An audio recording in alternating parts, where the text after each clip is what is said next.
या ठिकाणी बदलत आहेत। बाजूला तुम्ही आपण पाहताय की राज्यांची आकडेवारी देखील आपल्याला पाहायला मिळत आहे।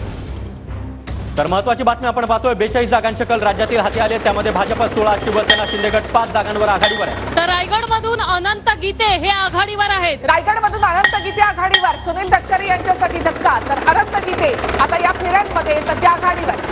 तर एनडीएकडे 225 जागा सध्या गेलेल्या आहेत। इंडिया आघाडी 93 जागांवर सध्या आघाडीवर आहे। तर उत्तर मध्य मुंबईमध्ये उज्ज्वल निकम आघाडीवर, वर्षा गायकवाड पिछाडीवर। दक्षिण मध्य मुंबईमध्ये राहुल शेवाळे आघाडीवर। रायगड लोकसभेमधून ठाकरे गटाचे अनंत गीते आघाडीवर। तर सुनील तटकरे या ठिकाणी पिछाडीवर आहेत। बारामतीच्या हाय व्होल्टेज लढतीमध्ये सुनेत्रा पवार या सध्या पुढे गेल्याचं पाहायला मिळत आहे। रायगड लोकसभेमधून ठाकरे गटाचे अनंत गीते आघाडीवर। तर बारामतीच्या हाय व्होल्टेज लढतीमध्ये सुनेत्रा पवार आघाडीवर आहेत।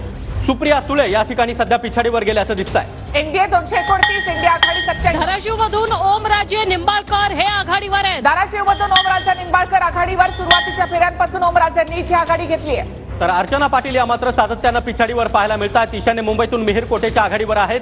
संजय दिना पाटील हे सध्या पिछाडीवर आहे। तर जळगावमध्ये ठाकरे